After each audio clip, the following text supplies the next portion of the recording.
CMR కాలేజ్లో ఏం జరుగుతుంది? సిఎంఆర్ కాలేజ్లో రోజుకొక ఇష్యూ ఎందుకు జరుగుతుంది? రీసెంట్‌గా చూసుకున్నట్టయితే ఫుడ్ పాయిజన్ వల్ల ఎంతోమంది అమ్మాయిలు హాస్పిటల్‌కి వెళ్ళిన పరిస్థితి. ఇప్పుడు ఏకంగా వాష్‌రూమ్స్‌లలో కెమెరాలు పెట్టిన పరిస్థితి.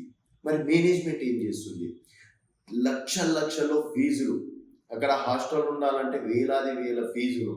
అయినప్పటికీ ఒక అమ్మాయి వాష్‌రూమ్‌లలో కెమెరాలు ఏ విధంగా వచ్చినాయి? అంత అజాగ్రత్తగా మేనేజ్మెంట్ ఏ విధంగా ఉంటుంది అన్నది ఇప్పుడు $1,000,000 క్వశ్చన్. సరే, ఇదేమైనా కొత్తగా జరిగిందా? సిఎంఆర్ కాలేజ్లో ఇది ఒకటే ఇన్సిడెంట్స్ అయిందా అంటే, ప్రతి ఒక్కటి కూడా నెలకొకసారి సిఎంఆర్ కాలేజ్లో ఏదో ఒక ఇష్యూ నడుస్తూనే ఉంటుంది. ఈరోజు ఒక వీడియో బయటికి రావడం అనేది జరిగింది. కొంతమంది తాగొచ్చి అక్కడ చుట్టుపక్కల హాస్టల్స్ పక్కనలో గోలగోల చేయడం అనేది కూడా జరిగింది. సో వాళ్ళని కూడా కంట్రోల్ చేయలేకపోతున్నారా? సో మనకు పవన్ కళ్యాణ్ గారు రీసెంట్గా ఒక డైలాగ్ గుర్తుందా? Seize the ship. ఆ విధంగా సీజ్ ద సిఎంఆర్ కాలేజెస్ అన్నట్టు కూడా పెద్ద ఎత్తున నినాదాలు వస్తున్నాయి. దీనికి సంబంధించి సీఎం రేవంత్ రెడ్డి గారు రియాక్ట్ అయ్యారు. అలాగే మహిళా కమిషన్ చైర్మన్ నేరెల శారద గారు కూడా చాలా సీరియస్గా ఉన్నట్టు కూడా తెలుస్తుంది. గతంలో నేరెల శారద గారు ఇటు చైతన్య కాలేజెస్ అలాగే నారాయణ కాలేజ్లో అమ్మాయిల అక్కడ పడుతున్నటువంటి బాధలు కష్టాలు, వాళ్ళకి అన్కంఫర్ట్గా ఉన్నటువంటి పరిస్థితుల మీద కూడా చాలా వరకు ఫైట్ చేశారు.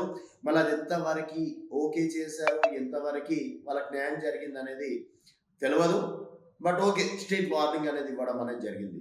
ఇప్పుడు సిఎంఆర్ కాలేజ్లో నేరెల శారద గారు రంగంలో దిగడం, తర్వాత అక్కడ జరుగుతున్నటువంటి పరిసరాలకు సంబంధించి వాళ్ళతో మాట్లాడినట్టు కూడా తెలుస్తుంది. మరి మాట్లాడిన తర్వాత దాదాపు ఇప్పటికి 300 నుంచి 500 వీడియోలు ఏదో బయటకు వచ్చినాయి.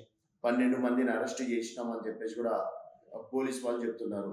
అలాగే ఈరోజు చూసినట్టయితే దాదాపుగా వందలాది మంది అక్కడనే, అంటే పరిసరాలు కూడా ఏ విధంగా ఉంటాయి అంటే, ఈ విధంగా రోడ్ ఉంటుంది, ఇక్కడ కాలేజెస్ ఉంటాయి, ఇక్కడ దాదాపు ఒక 10-15 అమ్మాయిల కాలేజెస్ ఉంటాయి, అంటే ప్రైవేట్ కాలేజెస్, అంటే వాళ్ళకి సంబంధించిందే బట్ ప్రైవేట్ కాలేజెస్ అని చెప్పేసి రకరకాల పేర్లతోటి ఇక్కడ కాలేజ్లు ఉంటాయి. తర్వాత ఇక్కడ క్యాంపస్, మళ్ళీ అక్కడ అంటే లోపల ఇంకొక గర్ల్స్ క్యాంపస్ అనేది ఉంటుంది.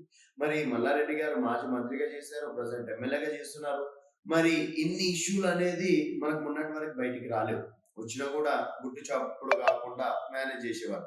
బట్ ఇప్పుడు చూసుకున్నట్టయితే రేవంత్ రెడ్డి సర్కార్లో ఏ చిన్న తప్పు జరిగినా కూడా వెంటనే తెచ్చిపోతుంది. సో సిఎంఆర్ కాలేజ్లో ఈ విధంగా జరుగుతుందా, ఇన్ని ఇష్యూలు ఉన్నాయా అన్నది బయట ప్రపంచానికి తెలుస్తుంది. మరి దీనిపైన ప్రభుత్వం ఏం యాక్షన్ తీసుకుంటుంది? గతంలో ఫుడ్ పాయిజన్ విషయంలో కూడా చాలా సీరియస్గా రియాక్ట్ కావడం అనేది జరిగింది. ఎందుకంటే అమ్మా నాన్నలు చాలా కష్టపడి అమ్మాయిలకి సరే మంచి క్యాంపస్ ప్లేస్మెంట్ 100% ఉంటాయి, డెఫినెట్గా ఏదో జాబ్ వస్తుందని చెప్పేసి వాళ్ళు పంపిస్తే, ఇక్కడ అన్కంఫర్ట్గా ఉంది అమ్మాయిల హాస్టల్స్లలో.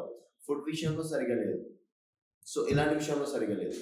మళ్ళీ మొన్న మనం ఒక వీడియో చూసినట్టయితే, నాకు కూడా సోషల్ మీడియాలో ఒక 2-3 వీడియోలు వచ్చినాయి. చూసుకున్నట్టయితే ఎవరైతే ఈ విషయాలను బయటికి చెప్తే వాళ్ళని మార్కులు తగ్గిస్తాం, ప్రాక్టికల్గా వారి సంగతి అనేది చూస్తామని చెప్పేసి చెప్పడం అనేది జరిగింది.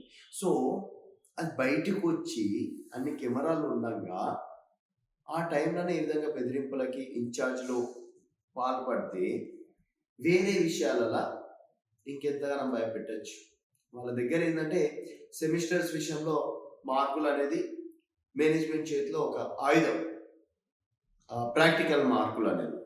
సో ఎక్కడ తగ్గుతాయో అని చెప్పేసి వాళ్ళు కూడా భయంతో, ఎక్కడ ఎగ్జామ్స్లలో ఫెయిల్ చేస్తారు, ఇంకేదైనా చేస్తారు, తక్కువ చేస్తారని చెప్పేసి వాళ్ళు కూడా భయపడి ఇంకెన్ని విషయాలు బయటికి చెప్పలేకపోతున్నారు. మరి ప్రభుత్వం వెంటనే, ఇది ఎందుకంటే ఆషామాషి విషయం కాదు, ఒక అమ్మాయిని స్నానం చేసే ఒక గదిలో ఈ విధంగా ఫోన్లు పెట్టి వీడియోలు తీయడం అనేది ఎప్పటి నుంచి జరుగుతుందో, సో దీని వెనక ఇంకెవరన్నా ఉన్నారా, ఇంకేదన్నా బయటకు వచ్చే విషయాలు ఉన్నాయా? సో చట్టాలు స్ట్రాంగ్గా చేసి 4 తోమితే డెఫినెట్గా బయటకు వచ్చే అవకాశాలు ఉన్నాయి. మరి ప్రభుత్వం దీనిపైన సీరియస్ యాక్షన్ తీసుకోవాలి. అలాగే మహిళా కమిషన్ చైర్మన్ గారు నేరెల శారద గారు కూడా మొత్తం ఈ విషయాన్ని బయటికి వచ్చే వరకు ఎప్పటి నుంచి జరుగుతుంది, ఏం జరుగుతుంది, ఇదే ఫస్ట్ టైమా, ఇంకేమైనా వీడియోలు ఉన్నాయా, ఎందుకంటే ఈ రోజుల్లో మనకి జస్ట్ ఫోటో ఉంటేనే దాన్ని మార్ఫింగ్‌లు చేసి, అవి చేసి బ్లాక్‌మెయిల్ చేసే రోజులివి. అట్లాంటిది అమ్మాయిల వీడియోలు ఉన్నాయని చెప్పేసి అంటున్నారు. మరి ఎంతవరకు ఉన్నాయనేది కన్ఫర్మేషన్‌గా నేను కూడా చెప్పలేదు. అఫీషియల్‌గా కూడా రాలేవు కాబట్టి. సో, ఉన్నాయని చెప్పేసి అంటున్నారు. క్వెషన్ మార్కే ఇక్కడ. మరి ఎన్ని వీడియోలున్నాయి? ఎవరివున్నాయి? ఇంకెవరికైనా వాళ్ళు పంపించారా? అదే ఫస్ట్ టైమ్ అనేది చాలా క్లారిటీగా తెలుసుకోండి. అండ్ సో, ఈ విధంగా మరి ప్రభుత్వం ఏ విధంగా యాక్షన్ తీసుకుంటదనేది చూడాలి. మొన్న ప్రజాపాలన ఆ ప్రభుత్వం అంటే అల్లు అర్జున్ ఇష్యూలో నిజంగా చెప్పాలంటే హ్యాట్స్ ఆఫ్ రేవంత్ రెడ్డి గారు. నిజంగా ఒక మధ్య తరగతి వాళ్ళకి న్యాయం చేయడంలో మీరు 100% సక్సెస్ అయ్యారు. ఇక్కడ పేద, ధనిక, సెలబ్రిటీ బొంగు భూషణం కూడా ఏం చూడట్లేదు కాబట్టి, సో మల్లారెడ్డి ఒక ఎమ్మెల్యే అయితే ఏంది, మాజీ మంత్రి అయితే ఏంది, వాళ్ళ అల్లుడు ఎమ్మెల్యే అయితే ఏంది. ఇక్కడ ఒక అమ్మాయిలకి అన్యాయం జరిగే సిచ్యువేషన్ వస్తే డెఫినెట్‌గా అప్పుడు అల్లు అర్జున్ విషయంలో ఏ విధంగా అయితే స్ట్రిక్ట్ రూల్స్ ఇచ్చారో, ఇప్పుడు కూడా ఆ విధంగానే ఇవ్వాలని చెప్పేసి కూడా కోరుకుంటున్నా. సో ఈ విషయం పైన, ఈ ఇష్యూ పైన మీ అభిప్రాయాలు కూడా కింద కామెంట్ రూపంలో